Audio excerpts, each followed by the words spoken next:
নমস্কার, আমার নতুন একটি ভিডিওতে সকলকে স্বাগত জানাই। আজকে আপনাদের সাথে শেয়ার করব একটা একদম সহজ পদ্ধতিতে এবং অল্প সময়ে একটা চিকেনের রেসিপি। আজকে রবিবার, তো সবার বাড়িতেই হয়তো চিকেন হবে। এইটা কিন্তু বানিয়ে দেখতে পারেন। খুবই সহজ পদ্ধতি এবং এত অল্প সময়ে হয় যে একবার বানানোর পর তখন আপনারা ভাববেন যে এইটাই বানাই রোজ। প্রথমে আমি চিকেনটাকে একটু ম্যারিনেট করে নিচ্ছি, ওই বাড়ির যে সাধারণ মশলাগুলো থাকে সেইগুলো দিয়ে। একটু লেবু, নুন, হলুদ আর জিরে গুঁড়ো, সামান্য একটু আদা, রসুন, পেঁয়াজ সব কিছুই, আর তার সাথে দিলাম ফেটিয়ে রাখা একটু টক দই দিয়ে চিকেনটাকে খুব ভালোভাবে ম্যারিনেট করে রেখে দেব। এটাতে খুব বেশি মশলাও লাগে না আর খুব হয়েও যায় খুব তাড়াতাড়ি। এটাকে আপনারা একদম ব্যাচেলার চিকেন বলতে পারেন, কারণ এটা এত সহজ পদ্ধতিতে হয় যে এটা যে কেউ বানাতে পারে। আর টেস্টের কথা বলতে গেলে একবার তো আপনাকে বানিয়ে দেখতে হবে যে এটার টেস্টটা কেমন হয়। তো এখন আমি এটাকে খুব ভালোভাবে ম্যারিনেট করে এটাকে কিছুক্ষণ রেখে দেব। যে সমস্ত ইনগ্রেডিয়েন্টগুলো দিলাম সেই সমস্তগুলো খুব ভালোভাবে মাখিয়ে নিচ্ছি। ভালোভাবে ওর সাথে মেখে নিয়ে এটাকে কিছুক্ষণ ঢেকে রেখে দেব। চিকেনের যে কোনো চিকেন আইটেম, যদি আপনি মোগলাই চিকেন বানান বা মহারানি চিকেন বানান বা আপনি ধরুন লেমন চিকেন বানান, এই ম্যারিনেশনটাই আসল, জানেন তো। ম্যারিনেশন ভালো হলে দেখি চিকেনের রেসিপিটা খুব ভালো হয়।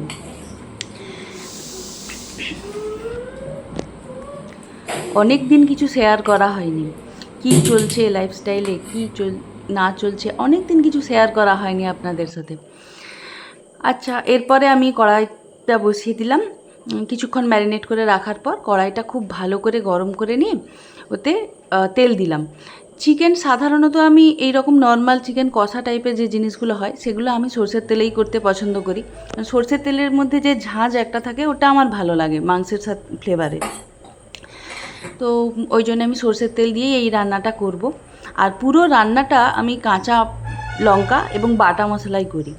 এইগুলো একটু আমি মেনটেন করার চেষ্টা করি, আর আমার ভালোও লাগে। গুঁড়ো মশলার মধ্যে যে অশুদ্ধিগুলো থাকে ওইগুলো আমার ভালো লাগে না।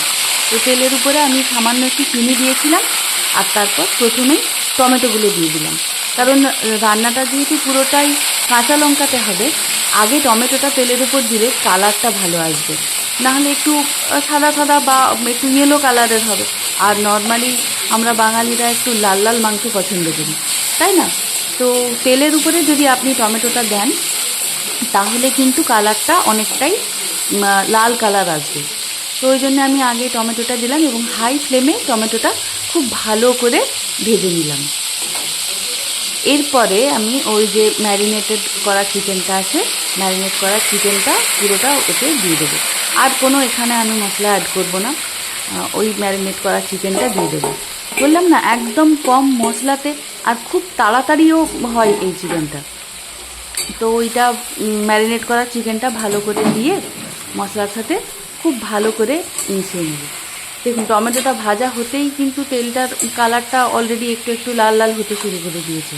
টমেটোটা যখন ভালোভাবে মাংসের সাথে কষানো হয়ে যাবে, ভাজা হয়ে যাবে, দেখবেন তখন ঠিক ওটার একটা সুন্দর কালার চলে আসবে। তো এখানে এইটা ম্যারিনেট করা চিকেনটা দিয়ে আমি ভালোভাবে খুব মিশিয়ে এটাকে কিছুক্ষণ ঢাকা দিয়ে এটাকে আমি বারবার দেখে, আর এটা এর থেকে যে জলটা বেরোবে তাতেই এই চিকেনটা সেদ্ধও হয়ে যাবে এবং ভালোভাবে রান্নাও হয়ে যাবে।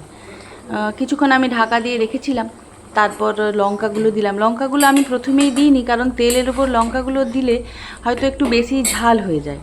তো তাতে আমার বাড়িতে তো দুটো বাচ্চা আছে, ওদের একটু অসুবিধে হতে পারে। ওই জন্যে আমি কাঁচা লঙ্কাগুলোকে চিড়ে নিয়ে একটু পরে দিলাম। আরে দাঁড়ান, এর মধ্যে তো আলু দিতেই ভুলে গেলাম। কর্তাবাবু আলু পছন্দ করে, ওই জন্যে কয়েকটা আলু কেটে একটু দিয়ে দিলাম। আপনারা চাইলে আলুটা স্কিপও করতে পারেন। যারা আলু পছন্দ করেন তারা দিতে পারেন, যারা আলু পছন্দ করেন না অতটা, তারা নাও দিতে পারেন।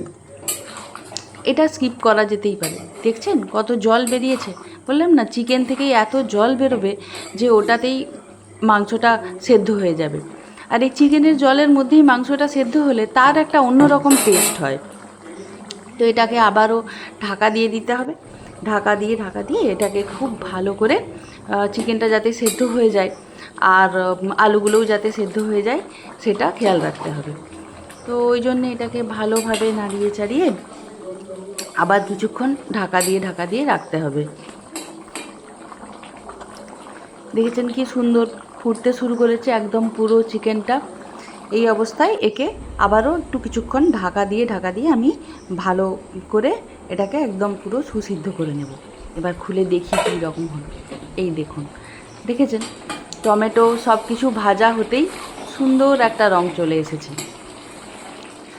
মশলাটা ভালোভাবে চিকেনের সাথে কষা হয়ে যেতে রংটাও কত সুন্দর এসেছে আর সব কিছু একদম সেদ্ধ হয়ে গেছে। দাঁড়ান একটা আলুকে দেখি কি হয়েছে। আলুটা তো ভুলে গেছিলাম তখন দিতে, একটু পরে দিলাম। দেখি একটা আলুকে কি হয়েছে। না, এনারাও সুন্দর সেদ্ধ হয়ে গেছেন। এবার প্রায় শেষের পথে রান্না প্রায় হয়েই গেছে। এর সাথে আর একটা মশলা একটু অ্যাড করলেই ব্যাস একদম লাল লাল ঝাল স্বাস্থ্যকর কাঁচা লঙ্কা চিকেন বা ব্যাচেলার চিকেনও এটাকে বলা যেতে পারে। দেখলেন তো কত সহজ পদ্ধতিতে এটা হয়ে গেল। তো এটাকে আরেকবার একটু ঢাকা দিয়ে রাখি। ব্যাস এটা একদম প্রায় তৈরির মুখে। এটা সকলেই বানিয়ে নিতে পারবেন, কারণ এতই সহজ এই রেসিপিটা যে সবাই বানিয়ে নিতে পারবে। যে কোনো দিন রান্নাঘরে আসেনি সেও এই রেসিপিটা বানিয়ে নিতে পারবে, তাই না? তো এতে আমি এখন একটু গরম মশলা, নামানোর জাস্ট একটু আগে একটু গরম মশলা দিলাম, দিয়ে সেটাকেও ভালোভাবে গরম মশলাটা এর সাথে মিশিয়ে নিলাম। আজকে আমি এর সাথে এটা আমি আজকে ঝোল বানাবো না, এরকম কষায় রাখবো। কারণ ওই দেখুন ওইদিকে সাইডে উঁকি মারছে আর একটা জিনিস, বাসন্তী পোলাও, ওটাও বানিয়েছি। তো তার সাথে ঝোল তো ভালো লাগবে না, এটা একদম কষায় রাখবো। ওই জন্যে এটাকে এই রকমই প্রায় রেখে নামিয়ে নেব। এবার একটু প্লেটিংটা করি।